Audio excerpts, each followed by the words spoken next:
Saudara, Timnas Indonesia memastikan satu tempat di putaran final Piala Asia U20 setelah menjuarai grup F kualifikasi Piala Asia U20 2025. Dalam laga terakhir, Indonesia bermain imbang 1-1 lawan Yaman.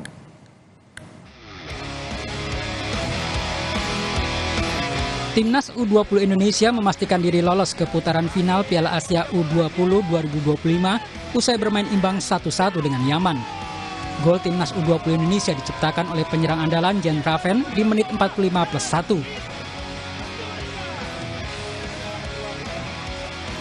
Sementara Yaman membalas melalui torehan Abdurrahman Al-Qadir pada menit 45+3. Hasil imbang ini sudah cukup untuk membawa Timnas U20 Indonesia menjuarai grup F kualifikasi Piala Asia U20 2025 dan memastikan satu tiket ke putaran final Piala Asia U20 di Tiongkok tahun depan. Pelatih Timnas U20 Indra Safri mengakui skuadnya butuh tambahan pemain berkualitas untuk bersaing di putaran final Piala Asia U20 2025. Indra mengaku sudah memantau beberapa pemain yang akan dinaturalisasi. Tapi kita mengajukan 3, ada Hip, ada Dion, dan ada Morisma. Sedangkan 2 lagi, kayak Simon dan Sabri Masra. Kemarin saya bicara dengan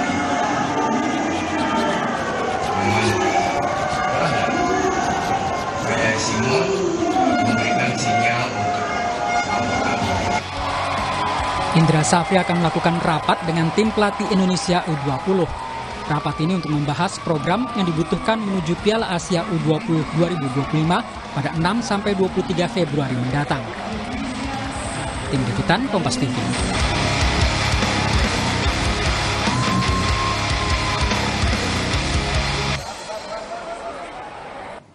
Pelatih Timnas Senior Sintayong menyaksikan langsung laga Indonesia melawan Yaman di Stadion Madia GBK.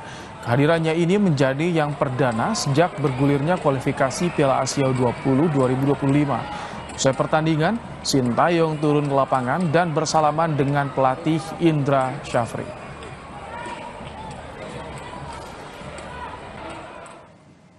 Sementara itu, Timnas U20 Malaysia harus mengubur mimpi mereka untuk lolos ke putaran final Piala Asia U20 2025 di Tiongkok.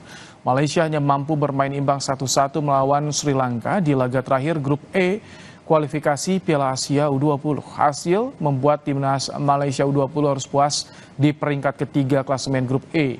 Dengan begitu, Malaysia U20 juga dipastikan gagal melaju ke putaran final Piala Asia U20 2025. Skuad Garuda Muda memastikan satu tempat di putaran final Piala Asia U20 2025 setelah bermain imbang 1-1 melawan Yaman semalam. Apakah skuad yang ada saat ini sudah mampu membuat Indonesia bersaing dengan tim-tim lain di putaran final Piala Asia? Kita akan bahas bersama dengan pengamat sepak bola Anton Sanjoyo. Selamat petang, Bung Joy. Selamat petang, Ibrahim. Bung Joy, kembali lolos ke putaran final Piala Asia. Capaian yang gemilang tentunya bagi timnas kelompok umur U20. Tapi catatan Anda dari segi permainan bagaimana kemarin, Bung Joy? Ya, sebelum bicara permainan, kalau di kelompok umur kan Indonesia sebetulnya langkahnya sudah banyak ya. Juara AFF, SEA Games juga kan kelompok umur udah bisa juara lagi. Kemarin bahkan di U23 tampilnya luar biasa, nyaris lolos ke Olimpiade. Jadi ini bukan hal yang mengejutkan karena di kelompok umur tuh Indonesia biasanya jagoan lah gitu ya untuk bisa lolos ke putaran final, dan sekarang diulangi lagi oleh timnya Indra Safri yang dia sudah bawa tim ini kan sejak umur U17 ya. Ini banyak pemain yang dia bawa sampai U19, kemarin juara AFF. Nah, sekarang sebagian besar juga adalah tim yang dia ambil untuk kualifikasi Piala Asia 2025. Dan kalau kita bicara kekurangan, ya tentu saja karena ini kan tim kelompok umur, tentu masih ada kekurangan di sana sini. Tetapi memang kalau saya lihat tim ini sudah sangat bagus ya untuk bisa bersaing lah dengan tim-tim elit di Asia, karena Indonesia kan akan ketemu negara-negara elit ya. Jepang, Irak, Iran, Uzbekistan, Syria, Arab Saudi, Korea Utara, Korea Selatan. Jadi memang kalau Indra Safri bilang ya masih butuh beberapa pemain, oke lah. Asal jangan hampir semua pemainnya diisi pemain naturalisasi. Ini juga menurut saya jadi candu yang ya tidak terlalu bagus lah presidennya bagi Pemain Oke. naturalisasi itu nggak ada masalah dari sisi legal, dari sisi apapun, dari sisi Oke. hukum nggak ada masalah. Tapi Tapi kalau kan yang juga tadi, jangan jadi candu gitu loh, itu loh. kalau bicara Saya. soal kelompok umur ada kekurangan. Menurut Anda di lini mana ini yang masih perlu diperbaiki untuk di putaran final nanti? Ya, terutama saya bicara lini belakang dan lini tengah ya. Tapi dengan formasi yang saya kira formasi ini dikembangkan secara sangat baik oleh Sintayong dan Indra Safri dengan 3 center back, lalu 5 gelandang, biasanya dengan 2 penyerang gitu ya. Dan ini sudah berjalan dengan sangat bagus karena memang di tim kelompok umur 19, 20, 23 sampai senior mengembangkan pola permainan yang sama. Menurut saya ini sangat bagus dalam konteks Indonesia itu menuju ke dunia internasional gitu. Karena mereka semua sudah paham dengan 3 pemain center back di belakang, lalu 2 wing gelandangnya itu naik turun dengan sangat bagus, kondisi fisik bagus. Rata-rata pertahanan Indonesia solid sih kalau saya lihat ya. Hanya kemarin melawan Yaman memang ada sedikit kekurangan ketika build up, kehilangan bola. Itu build up-nya untuk bertahan agak lambat. Kemudian build up untuk serangan juga agak lambat, agak tersendat gitu ya. Tapi overall pertahanan sangat disiplin, bahkan Yaman yang menguasai babak 1 di 20 menit pertama, babak kedua juga mereka cukup kuasai, hanya bisa melakukan tembakan dari jarak jauh dari luar kotak penalti. Artinya sebetulnya pemain Indonesia ini di belakang juga solid, cuma memang kebutuhan untuk set pieces, bola-bola tinggi memang agak kurang. Nah, ini yang kemungkinan mungkin akan ditambah oleh Indra Safri dalam persiapan menghadapi 2025 di China. Inilah yang kemudian menjadi PR juga. Tapi kalau saya lihat lini depan, Ragil bermain bagus, apalagi Jens Raven yang selalu bermain. Ini justru lini depan yang U20 lebih gacor ya dibandingkan yang senior. Kalau Anda lihat? Kalau saya lihat Raven ini memang tenang, bahkan menurut saya jauh lebih bagus daripada Rafael Struijk, daripada Ramadan Sananta, Hoki Caraka, you name it lah yang ada di tim senior. Dia layak dipromosikan ke tim senior. Jadi tim senior tuh nggak usah susah-susah lagi cari, karena ada Jens Raven yang menurut saya layak diberi kesempatan untuk bersaing dengan pemain-pemain depan lain. Kan Indonesia nggak ada pemain nomor punggung 9 yang betul-betul target man. Yang betul-betul striker murni, yang mungkin kelemahan dia dalam membantu pertahanan. Tapi pertahanan Indonesia menurut saya sudah cukup bagus so far di U20. Lini gelandang juga menurut saya sangat disiplin, seperti juga pemain tim senior sih. Tetapi kalau Jens Raven diberi kesempatan, menurut saya itu bagus. Kalau Anda melihat duet Raven dan juga Ragil bagaimana di putaran final nanti? Mengingat lawan-lawan berat semua, 16 negara ini berat semua nih. Ya memang kalau kita lihat kualitas Ragil dan Raven kalau bersaing dengan Jepang atau Korea Selatan masih belum cukup lah. Tapi Indonesia mau nambah dari mana lagi? Apa memang harus nyari-nyari lagi pemain untuk dinaturalisasi? Kalau itu ditambahkan 2, 3, 4 orang sih oke aja. Jangan sampai kayak timnas senior ya. Starting line up-nya itu mungkin 11-11-nya pemain naturalisasi.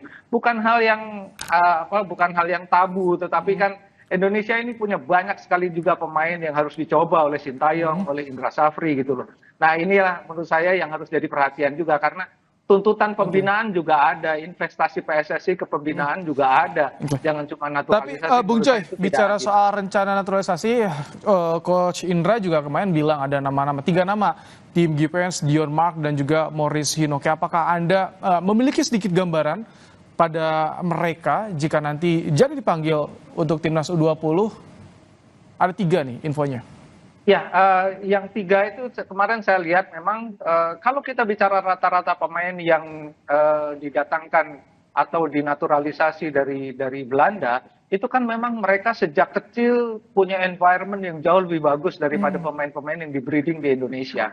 Jadi saya sih yakin mereka rata-rata akan lebih bagus daripada pemain yang di-breeding di Indonesia. Nah, tapi kan persoalannya kan bukan kemudian lebih bagus, lalu kemudian Indonesia akan kecanduan terus dengan naturalisasi kan. Kalau saya tuntutannya adalah boleh saja silakan naturalisasi, tapi PSSI juga harus ada investasi ke pembinaan usia muda. Nah ini kan udah 2 tahun Erick Thohir ini kan nggak kelihatan, ngomong pembinaan pun nggak ada gitu loh. Apalagi kalau kita bicara soal PSSI yang masa lalu kan, nggak ada sama sekali gitu loh kan pembinaannya. Masa Erick Thohir mau melanjutkan tradisi buruk itu gitu loh. Harusnya kan enggak lah, dia jauh lebih smart Bung Joy, daripada ketum yang lain. satu terakhir nih soal Kans ini kan juga Piala Dunia U20 jika kita bisa tembus semifinal. Kemarin sempat disinggung juga keinginan dari pemain diwakilkan oleh Donitri. Bagaimana Anda melihat Kans soal ini? Saya rasa Donitri salah satu leader yang dia kapten masa depan lah ya. Dia punya permainan bagus, dia leadershipnya juga bagus, dan keinginan untuk bisa menembus level elit Asia paling enggak di China nanti, rasanya sih itu keinginan yang harus didukung bersama ya, apapun itu gitu loh. Karena menurut saya kalau tidak punya mimpi seperti Doni ya lebih baik berhenti sekarang gitu loh. Jadi dia memang harus punya mimpi. Saya rasa dia akan membawa tim lain ini untuk punya mimpi yang sama besar, membawa Indonesia ke kejayaan di Piala Asia. Amin, semoga tak hanya Piala Asia bisa tembus juga ke Chile nanti. Terima kasih Bung Joy untuk ulasannya di Kompas Petang sore hari ini. Ya, sama-sama. Saudara, memberikan semangat untuk menangkan pasangan Cagup-Cagup Jakarta, RK Suswono, Ketum PSI Kaisang Pangarep berkelakar akan memberikan hadiah berupa private jet atau jet pribadi.